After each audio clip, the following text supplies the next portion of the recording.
할렐루야. 지난 시간에는 찾아오신 하나님, 또는 찾아오신 예수님에 대해서 말씀을 들었습니다. 하나님께서 사람을 찾아오시는데 하나님께서 사람을 찾아오신 이유는 하나입니다. 사람이 하나님을 찾을 수가 없기 때문이다 라고 말씀드렸습니다. 그래서 성경 대부분 하나님께서 사람을 찾아오시는데 지난 시간에는 하나님께서 사람을 찾아오시는 그 사람, 세 사람을 봤습니다. 첫째는 아담을 봤고 수가성 여인을 봤고 베드로를 봤죠.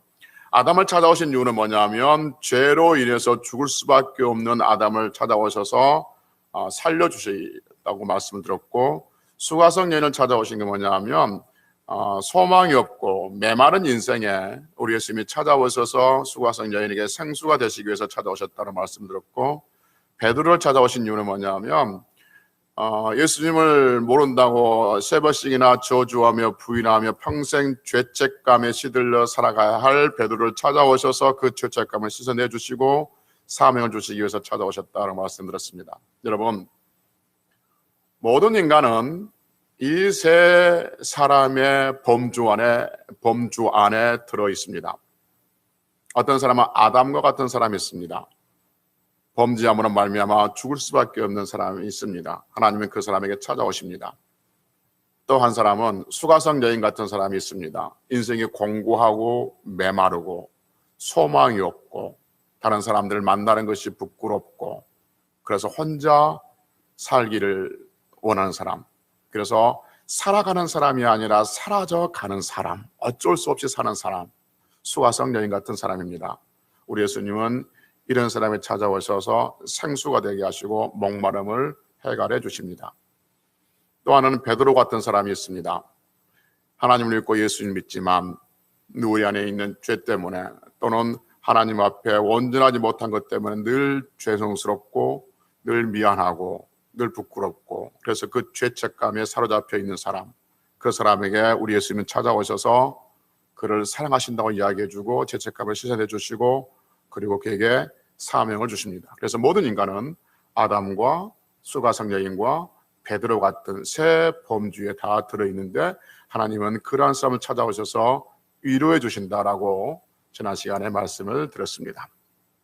오늘은 우리는 쓰레기가 될 수 없습니다 라는 제목으로 말씀을 드립니다. 우리는 쓰레기가 될 수 없습니다. 우리는 쓰레기가 아닙니다가 아니라 우리는 쓰레기가 될 수 없습니다. 좀 더 제목을 고상하게 바꿔보면 우리는 가라지가 아닙니다. 이 정도의 제목이 될 수 있을 겁니다. 제가 살고 있는 아파트는 그 일주일에 한 번씩 쓰레기 분리하는 날이 있습니다. 그러니까 주차장 한 켠을 비워놓고 각종 쓰레기를 분리하죠. 종이는 종이대로, 그 다음에 깡통은 깡통대로, 비닐은 비닐대로, 스티로폼은 스티로폼대로 이렇게 종류대로 분류를 합니다. 매 주일 정해진 날에 정해진 시간에 분리를 하는데 웬 쓰레기가 그렇게 매 주일마다 많이 나오는지 모르겠습니다. 그러니까 집집마다 쓰레기를 들고 나와서 종류대로 분류해 놓은 쓰레기를 보면 저 많은 쓰레기가 다 어디로 가지? 그리고 전국적으로 모여있는 모든 아파트들 뿐만 아니라 모든 지역에서 모여있는 그 쓰레기들이 다 어디로 가서 어떻게 처리되지 하는 생각을 해볼 때가 있죠. 환경 문제를 다루는 문제가 설교가 아니기 때문에 여기까지만 하고, 아파트에서 매주일 배출되는 그 쓰레기를 보면서 어느 날 문득 이런 생각이 들었습니다. 저 많은 쓰레기들 중에 처음부터 쓰레기가 있었을까? 우리가 쓰레기라고 내다 버린 저 많은 쓰레기들, 처음에는 누구인가, 또 처음에는 무엇인가 분명히 필요하고 소중한 것들이었을 것입니다. 예를 들면 우리가 쓰레기라고 버렸던 페트병 하나라도 처음에 만들 때, 페트병을 만들 때 쓰레기로 만들지는 않았을 겁니다. 무엇인가를 쓰기 위해서, 귀중한 것을 담기 위해서, 어딘가 사용하기 위해서 그렇게 용기를 만들었을 텐데 지금은 쓰레기가 되어 있습니다. 버려진 장난감도 마찬가지입니다. 처음에는 귀여운 아이들이 좋아하는 장난감이었을 텐데 지금은 이런저런 이유로 쓰레기로 버려져 있습니다. 처음에는 꼭 필요했지만 나중에는 쓰레기로 처리되는 것들이 있더라는 것이죠. 그런데 처음부터 쓰레기가 될 수 없는 것들이 있습니다. 그 모양은 변한다 할지라도 본질에 있어서 절대 쓰레기가 될 수 없는 것들, 그것 하나만 예를 든다면 금일 겁니다. 금. 여기서 제가 말한 금은 모든 보석을 이야기합니다. 순금이든지 다이아든지 사파이어든지 루비든지 모든 금은 쓰레기가 될 수가 없습니다. 어떤 사람도 금을 쓰레기라고 버리지 않습니다. 여러분 금반지 있잖아요. 손에 낀 금반지. 금반지가 어떤 이유로 찌그러졌어요. 찌그러지니까 어떤 사람이 이제 금반지 더 이상 낄 수가 없네, 쓰레기네 라고 그 금반지를 버리는 사람은 없을 겁니다. 왜냐하면 금은 모양은 변질됐어도 그 본질은 변하지 않았기 때문에 그렇습니다.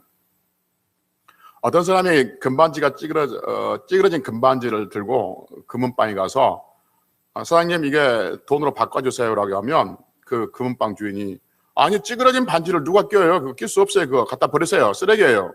라고 말하지 않을 겁니다. 금반지가 찌그러지고 손가락 낄 수 없어도 그 금의 가치를 분명히 환산해 주고 있는 거죠. 그래서 금은 쓰레기가 될 수가 없습니다.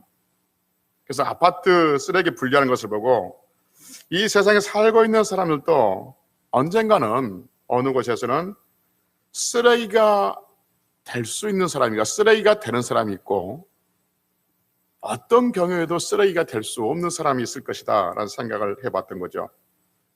쓰레기는 쓰레기장으로 쓰레기통으로 가야 되고 그래서 거기서 부살라지고 매립되기도 하지만 금은 금은방에 가든지 아니면 각자의 다른 사람들의 인생을 빛내게 하든지 금은 금대로의 쓰임을 받고 있을 겁니다. 그러니까 모든 물건들이 처음부터 쓰레기는 없었지만 시간이 지남으로써 쓰레기가 될 수가 있는 것들이 있고 그리고 영원토록 쓰레기가 되지 않는 것들이 있더라는 것이죠. 우리는 쓰레기가 될 수 없다는 것이죠. 이것을 성경은 알곡과 가라지 비유로 말씀하고 있습니다. 처음에 설교를 알곡과 가라지 비유로 바로 풀려다가 너무 뻔한 것 같아서 쓰레기, 금이라는 것으로 단어를 사용해 왔습니다. 혹시 성경에도 쓰레기란 말이 있을까? 나는 갑자기 설교 준비하면서 호기심이 생겨서 성경을 뒤져봤습니다. 요즘은 그 설교를 하면 이게 단어를 치면 금방금방 뜨니까 쓰레기란 단어가 있을까라고 찾아보니까 딱 한 군데 나와요. 에레미야가 3장 45절에서 에레미야가 이렇게 말해요. 이스라엘 백성들에게 말하기를 호소하기를 우리가 하나님께로 돌아가자. 그리고 우리의 마음과 손을 하나님께 들자라고 하면서 우리의 죄악 때문에 하나님이 우리를 쓰레기와 폐물, 그러니까 버려지는 물건, 쓰레기와 폐물로 하셨다 이렇게 말합니다. 쓰레기처럼 우리를 죄 때문에 버리셨다라고 말씀하고 있습니다. 분명한 것은 하나님께서 사람을 만드셨습니다. 그럼에도 불구하고 하나님께서는 범죄한 사람을 쓰레기처럼 버리신다라고 말씀하고 있습니다. 아무리 사회적인 공헌을 많이 하고 인류에 지대한 영향을 미쳤다 할지라도 그리고 아무리 착한 일을 했다 할지라도 그 안에 죄가 있다면 쓰레기처럼 버려진다는 것이죠. 그러나 반대로 아무리 그가 누추하게 살았고 초라하게 살았고 볼품없이 살았고 병들게 살았다 할지라도 그 안에 믿음이 있다면 하나님은 그를 금보다 더 귀하게 여기실 줄로 믿습니다. 이것을 잘 보여준 게 우리가 잘 아는 부자와 나사로의 이야기죠. 부자는 그가 많이 화롭게 살았다 할지라도 그 안에 죄의 문제를 해결하지 못합니다. 그래서 결국 쓰레기처럼 지옥으로 버려지게 되죠. 그러나 나사로는 그가 초라하게 살았고 병들게 살았고 다른 사람이 놀림감으로 살았지만 그 안에 믿음을 있음으로 말미암아 하나님 나라에 가게 됐다고 성경은 우리에게 알려주고 있습니다. 여러분, 하나님은 죄가 있는 사람들을 쓰레기처럼 버리신다고 말씀하셨는데 그 죄가 있다 없다의 기준은 뭘까요? 사람에게 죄가 있다 없다의 기준, 이렇게 한번 예를 들어 봅시다. 우리 대한민국에서 우리나라에서 어떤 사람이 죄가 있다 없다라고 말한 기준이 뭡니까? 법이죠, 법. 여러분, 우리나라에서 많은 사람들이 저 사람이 죄가 있다 하면 죄가 있는 것이고, 우리나라 많은 사람들, 여론들이, 모든 신문들이 다 저 사람이 죄가 없다 하면 죄가 없는 게 아닙니다. 또는 나는 죄가 있어요 하면 죄가 있고, 나는 죄가 없어요 하면 죄가 없는 게 아닙니다. 우리나라에서 죄가 있다고 없다고 하는 기준은 뭐냐면 우리나라 대한민국 법이죠. 법도 미국 법이 아니라 대한민국의 법입니다. 그래서 아무리 조금 좀 그런데 라고 해도 가끔 신문이나 뉴스에 보시죠. 법이 없어서 처벌하지 못한 것들이 있습니다. 예를 들면 개가 사람을 물으면 그 물린 사람은 개 주인한테 보상을 요구할 수가 있습니다. 이게 법이 있어요. 그런데 개에 먹줄이 걸려 있어요. 먹줄이 걸려져 있는 개가 사람을 물으면 그 물린 사람은 그 주인에게 보상을 요구할 수가 없어요. 왜 없냐면 먹줄이 걸린 개에게 물린 사람은 보상을 요구해야 할 수 있다는 법 규정이 없어요. 그러니까 그건 안 되는 거예요. 그러니까 똑같은 개에 물렸어도 보상을 요구할 수 있느냐 요구할 수 없느냐의 그 기준은 뭐냐 하면 많이 물렸나 적게 물렸냐가 아니라 법이 있느냐 없느냐의 기준이 되는 것이죠. 그래서 대한민국의 국민으로서 살아갈 때 죄가 있느냐 없느냐의 기준은 법이 판단한 겁니다. 여러분, 우리나라의 법에서 사람을 미워하면 죄가 성립됩니까? 죄가 성립되지 않습니까? 사람 미워하면 죄가 성립이 안 되죠. 왜냐하면 왜 죄가 성립이 안 됩니까? 아니요, 법이 없기 때문에 그래요. 법이 없기 때문에. 어떤 사람이 A라는 사람이 B라는 사람을 10분 미워하면 10만 원 벌금을 내야 되고, 하루 종일 미워했다면 하루 유치장에 가야 된다. 그런 법이 있으면 그건 죄가 되는 거죠. 물론 그 미움으로 인해서 어떤 행위, 역설을 한다든지, 그래서 모독죄라든지, 아니면 그 미움 때문에 어떤 상해를 가했다면 그 행위가 죄가 되는 것이지 미움 자체가 죄가 되는 것은 아니죠. 법 규정이 없기 때문에 그렇습니다. 그런데 성경은요, 성경은 사람을 미워하면 죄라고 그럽니까? 죄가 아니라고 그럽니까? 죄라고 말씀하고 있습니다. 그래서 요한 3장 15절에 보면 그 형제를 미워하는 자는 살인한 자라고 말합니다. 그래서 똑같은 상황이라 할지라도 성경에서 말한 것과 세상에서 말한 그 법의 기준은 다르다 하는 것이죠. 그래서 우리는 천국 시민들은 성경의 법을 가지고 우리는 이야기를 하고 그 법의 근거에서 죄다 죄가 아니다라고 말할 수 있는 거죠. 여러분 들어보셨을 거예요. 죄를 그 헬라어로 뭐라고 냈어요? 하말티아라고 했어요. 하말티아. 하말티아란 말이 무슨 뜻이라고 했습니까? 오래돼서 잊어버렸습니까? 하말티아란 말은 무슨 말이냐면 관역에 빗나갔다라는 겁니다. 여러분 성경에서는 죄를 뭐라고 정의하냐면 죄라는 말을 그대로 풀어보면 관역을 맞추지 못하고 관역을 빗나간 것, 이것을 죄라 이렇게 말하죠.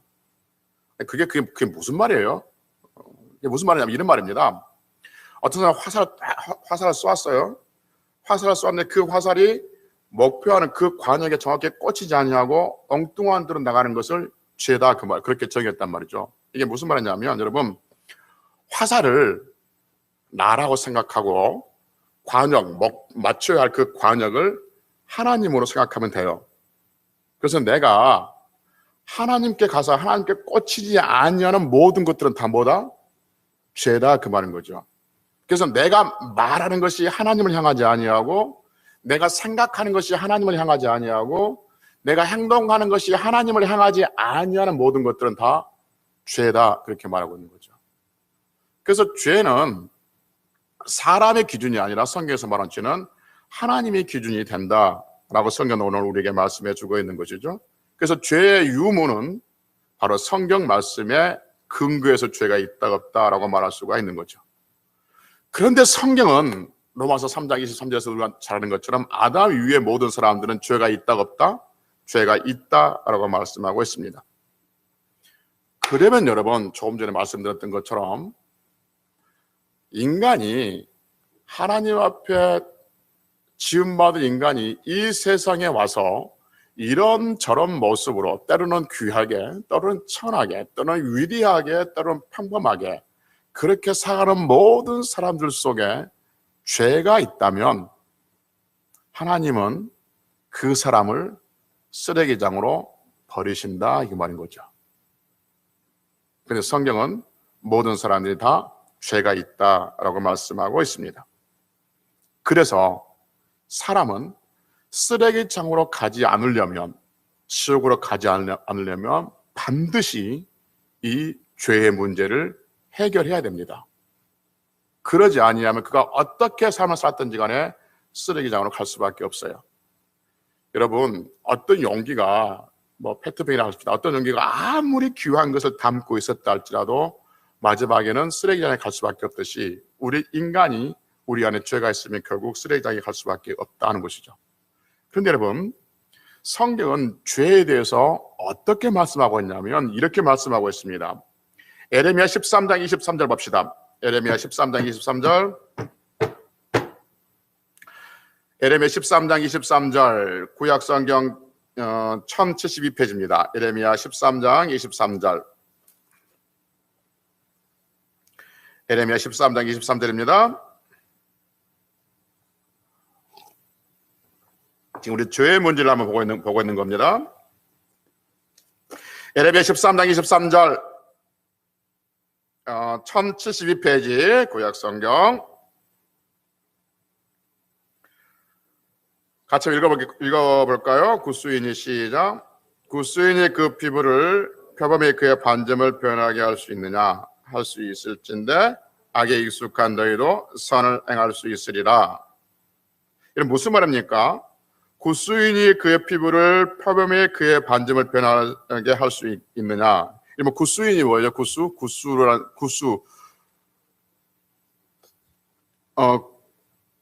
그렇죠. 에티오피아 사람입니다. 에티오피아 사람의 색깔이에요. 무슨 색깔이에요? 검은색이죠. 그러니까 흑인이, 좀 죄송하지만 흑인이 그의 피부를 표범이 그의 반점을 변하게 할 수 있느냐 하는 거죠. 그러니까 흑인이 그의 피부를 하얗게 할 수 있고 표범이 그의 반점을 변하게 할 수 있느냐. 여러분, 여기까지 물어봅시다. 굿수인이, 즉 흑인이 그의 피부를 표범이 그의 반점을 변하게 할 수 있습니까? 변하게 할 수가 없어요. 성경이 뭐라냐면, 그러니까 흑인은 어떤 수단과 방법을 써도, 흑인이란 말이 비하는 말이 아니에요. 그러니까 검정색의 피부는 어떤 수단과 방법을 써도 결코 흑인이 될 수가 없습니다. 예를 들어서 어떤 사람이 나는 피부 색깔이 너무 까마니까 하얀색으로 완전히 어떤 성형을 했다 할지라도 그 다음 세대에는, 그렇죠, 원래 모습 흑인이 나옵니다. 표범은 어떤 방식으로 어떤 처리를 한다 할지라도 결코 그의 반점을 없앨 수가 없는 거죠. 그래서 흑인이 백인이 되는 것, 피부색이 백인이 되는 것, 표범의 반점이 될 수 있는 것은 어떤 방법도 바꿀 수가 없는 불가능한 방법이에요. 그런데 여러분 봅시다. 굿수인이 그의 피부를 표범의 그의 반점을 변하게 할 수 있느냐라고 잘라서 딱 그렇게 물어보면 우리의 답은 뭐예요? 변하게 할 수 있다 없다? 없다. 그러니까 답이에요. 그러니까 굿수인이, 다시 보면 23절 다시 봅시다. 굿수인이 그의 피부를 표범의 그의 반점을 변하게 할 수 있느냐? 아니요, 없는데요. 그러니까 할 수 있을진데, 만약에 그렇게 할 수 있다면, 굿수인이 그의 피부를 표범의 그의 반점을 변하게 할 수 있다면 악에 익숙한 너희도 뭐 할 수 있다? 선을 행할 수 있다는 거죠. 그러니까 너희들은 선을 행할 수가 없어. 선 행할 수 없는 게 뭐냐면 마치 흑인이 스스로가 그의 피부를 하얗게 만드는 것과 표범이 스스로 그의 반점을 없이 하는 것과 같아. 만약에 흑인이 스스로가 그 피부를 하얗게 만들고 표범이 스스로가 그 반점을 없게 할 수 있다면 너희도 아무리 악에 찌들었다 할지라도 너희도 선한 인간이 될 수 있을 것이다, 그 말이죠. 그러니까 너희는 죽었다 깨어나도 선을 행할 수 없다, 그 말인 거죠. 여기서 말한 선이 뭐예요? 하나님이죠. 하나님을 향해 나가는 것. 즉 아까 얘기했던 관역이요. 관역이, 화살이 하나님을 향해 나아가는 것. 그것은 너희들은 어떤 경우도 할 수가 없다라고 말씀하고 있습니다. 여러분, 흑인이 그의 피부를, 표범이 그의 반점을 변하게 할 수 없듯이 우리 인간은 어떤 경우에도 선을 행할 수 없습니다. 즉 어떤 경우에도 하나님께 나갈 수가 없습니다. 왜 인간이 하나님께 나갈 수 없느냐 하면 하나님이 안 계셔서 하나님께 나갈 수 없는 것이 아니라 하나님이 어디 계신지 모르기 때문에 하나님께 나갈 수가 없습니다. 그러면 하나님은 계시는데 왜 사람이 하나님께 나갈 수 없는가? 성경 우리에게 말씀하시기를 이사야 59장 2절에 보니까 하나님과 우리의 사이에 죄악이 있어서 하나님과 우리를 갈라놨다라고 말합니다. 그러니까 하나님과 우리 사이에 죄가 있어서 그 죄가 꽉 덮여 있어서 인간은 하나님께 나갈 수가 없어요. 그래서 화살을 쏘았는데 관역이 어디 있는지 몰라요. 관역이 여기 있는지 저기 있는지 저기 있는지, 관역이 하늘에 있는지 땅에 있는지, 관역이 어디 있는지 몰라. 그리고 나름대로 사람들은 자기 자신이 관역을 만들어 놓고 그것이 자기 인생의 목표라고 나가고 있어요. 그게 뭐냐? 죄라, 그 말이에요. 하나님을 향해 나가야 되는데 성공을 향해서, 무엇을 향해서 자기 스스로가 정해놓은 목표, 하나님이 관역인데 자기가 정해놓은 목표를 향해서 달려가는 모든 것들은 다 죄다. 그래서 인간은 하나님께 나갈 수가 없는데 나갈 수 없는 것이 죄 때문이다라고 말합니다. 하나님께 인간이 나갈 수 있는 유일한 길은 뭐냐면 하나님과 우리 사이에 있는 죄를 치워내는 거예요. 죄만 없어지면 인간은 하나님을 알 수 있고 하나님께 나아갈 수가 있습니다. 놀라운 것은 시편 103편 12절에서 하나님은 동이 서에서 먼 것처럼 우리의 죄가를 멀리 어떻게 했다고요? 옮기셨다고 말합니다. 하나님은 하나님과 우리 사이에 있는 그 죄를 동이 서에서 먼 것처럼 멀리 옮기셨어요. 무엇으로 인해서? 예수 그리스도의 죽음으로 인해서 하나님 우리 죄를 치워내신 줄로 믿습니다. 할렐루야. 그래서 예수 그리스도의 죽음으로 말미암아 하나님과 우리 사이에 있는 죄를 치워냄으로써 인간은 하나님을 알게 되는 거죠. 그래서 하나님이 저기 계심을 알고 하나님께 나갈 수가 있다 하는 것이죠. 그래서 관역을 향해서 나갈 수가 있는 거예요. 바로 그것. 지금 무슨 얘기냐면 쓰레기 이야기예요. 금 이야기 놓지 맙시다. 바로 그것. 하나님께서 예수 그리스도의 죽음을 통해서 우리의 죄를 치워내시고 우리의 죄를 없애주셨다는 것을 믿는 믿음, 그것을 성경은 금보다 귀한 것이라고 말씀하고 있습니다. 할렐루야. 그래서 오늘 본문 다시 봅시다. 베드로전서 1장 7절, 베드로전서 1장 7절, 베드로전서 1장 7절 다시 보면요, 377페이지,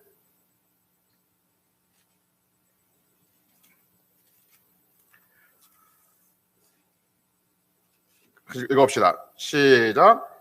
너희 믿음의 확실함은 불로 연단하여도 없어질 금보다 더 귀하여 예수 그리스도께서 나타나실 때에 칭찬과 영광과 존귀를 얻게 할 것이니라. 아멘. 다시 봅시다. 너의 믿음의 확실함은, 너의 믿음은 확실함은, 그다음에 불로 연단하여도 없어질 금. 여러분, 금이 없어진다고 그래요? 없어지지 않는다고 그래요? 불로 연단하여도 없어질 금. 그러니까 금이 없어진단 말이에요? 없어지지 않단 말이에요? 없어진다는 말이에요. 사람들은 금이 안 없어진다 하지만 하나님은 금이 없어진다고 이야기해요. 금은 언젠가 없어져요. 이 세상이 망할 때, 이 세상이 두루마리처럼 말라질 때 없어져요. 그러니까 불로 연단하여도 없어질 금보다 더 귀하여. 뭐가 금보다 더 귀해요? 믿음이 금보다 더 귀하다고 말인 거죠. 할렐루야. 뿐만 아니라 베드로전서 1장 18절 19절 봅시다. 베드로전서 1장 18절 19절. 베드로전서 1장 18절 19절 같이 읽습니다. 너희가 시작. 너희가 알거니와 너희 조상의 물려준 어떤 행실에 대속함을 받은 것은 금이나 은이나 금같이 없어질 것으로 된 것이 아니요 오직 흠없고 점없는 어린 양 같은 그리스도의 보배로운 피로 된 것이니라. 은이나 금같이 뭐예요? 없어요. 그러니까 은이나 금이 없어지잖아요. 성경은 없어진다고 말해요. 그러나 없어지지 않은 게 뭐냐면 너희가 알거니와 너희 조상이 물려준 헛된 행실에서 무엇을? 18절 너희가 알거니와 너희 조상이 물려준 헛된 행실에서 무엇을? 대속함을 받은 것은 음이나 금같이 없어질 것으로 된 것이 아니란 거죠. 그럼 대속함이 뭐라고 했어요? 대속함? 대신 죄를 없애 주는 것. 그래서 대신 죄값을 갚아주는 것. 대속이란 말이 굉장히 깊은 말인데 하여튼 그렇게 간단히 합시다. 대속이란 말이 무슨 말이냐면 대신 죄값을 갚아주는 것 이거죠. 그러니까 하나님께서 예수 그리스도를 통해서 우리 대신의 죄를 갚아준 것은 음이나 은이나 금같이 없어질 것이 아니라 19절 오직 흠없고 점없는 어린 양 같은 그리스도의 무엇으로? 보배로운 피로. 할렐루야. 그래서 여러분 이 말이에요. 지금 인간은 죄 때문에 하나님께 나갈 수가 없어요. 그래서 하나님께 나갈 수 없는 사람들, 그 안에 있는 죄 있는 사람들은 다 그가 어떤 인생을 살았든지 간에 쓰레기장으로 갈 수밖에 없는 거죠. 불로 태우든지 매립되든지 지옥으로 떨어질 수밖에 없다 그 말인 거죠. 그래서 모든 인간은 죄의 문제를 해결해야 되는데 그 죄의 문제를 우리 하나님께서 동해서에서 먼 것처럼 그렇게 우리 죄를 없애줬다는 것이죠. 무엇으로? 예수 그리스도의 보배로운 피로. 이것을 믿는 믿음은 금보다 귀한 것이다 라고 성경은 오늘 우리에게 말씀하고 있습니다. 할렐루야. 그러니까 여러분과 저는 예수 그리스도를 믿는 믿음, 예수 그리스도께서 십자가에서 피 흘려 죽으셔서 내 죄를 용서해 주었다고 한 것을 믿는 믿음이 우리 안에 있는 줄로 믿습니다. 할렐루야. 이것은 무엇보다 귀한 거예요? 무엇보다 이것은 귀한 거예요? 믿음이 확실하면 금보다 귀한 거죠. 금이나 은은 이 세상이 망할 때 다 없어진 거예요. 그러나 예수 그리스도를 믿는 믿음은 영원히 없어지지 않아요. 금이나 은은 예수님께서 이 땅에 다시 오실 때 쓰레기장처럼 쓰레기에 폐각되는 것처럼 그렇게 폐각돼요. 이 세상이 아무리 귀한 것이라 할지라도. 그러나 예수 그리스도를 믿는 믿음을 가지고 있는 성도들은 하나님께서 금보다 더 귀한 믿음을 보시고 우리를 하나님의 나라로 알곡으로 우리를 천국으로 인도해 주실 줄로 믿습니다. 그래서 우리는 어떤 경우도 쓰레기가 될 수가 없습니다. 예수 그리스도를 믿는 믿음이 있기 때문에 그렇습니다. 그래서 묻습니다, 여러분. 아멘으로 화답해 보시기 바랍니다. 여러분은 하나님께서 예수 그리스도가 여러분 그 예수 그리스도는 다시요. 여러분 예수 그리스도는 하나님의 아들이심을 믿습니까? 여러분 예수 그리스도는 우리 죄를 위해서 십자가에 못 박혀 죽으셔서 우리의 모든 죄를 다 대속, 다 씻어주시고 용서해 주신 줄로 믿습니까? 그러면 그 예수님께서 영원토록 성령님으로 이 세상에 우리와 함께 하실 줄로 믿습니까? 이 믿음의 확실함은 금보다 귀한 겁니다. 그래서 여러분, 비록 우리가 이 땅에서 다른 사람처럼 위대하게 살지를 못한다 할지라도, 다른 사람처럼 높은 곳에 자라가며 살지 못한다 할지라도, 때로는 이런저런 문제로 속상하며 눈물 흘리며 마음 상하며 아파하며 힘들어하며, 때로는 물질로, 때로는 건강으로, 때로는 자식 때문에 이런저런 문제로 이렇게 해서 힘든 삶을 산다 할지라도 우리 안에는 하나님께서 예수 그리스도를 통해서 주신 금보다 귀한 믿음이 있기 때문에 우리는 결코 이 세상 마지막 날에, 우리 인생의 마지막 날에 쓰레기가 될 수 없다는 사실을 우리가 믿기 때문에 남은 한 주간도, 남은 날들도 하나님 앞에 감사하며 찬양하며 하나님을 향해서 우리의 목표가 되신, 관역이 되신 그 하나님을 향해서 힘있게 전진할 수 있는 성도들이 되시기를 주의 이름으로 축복합니다. 할렐루야! 기도하시겠습니다.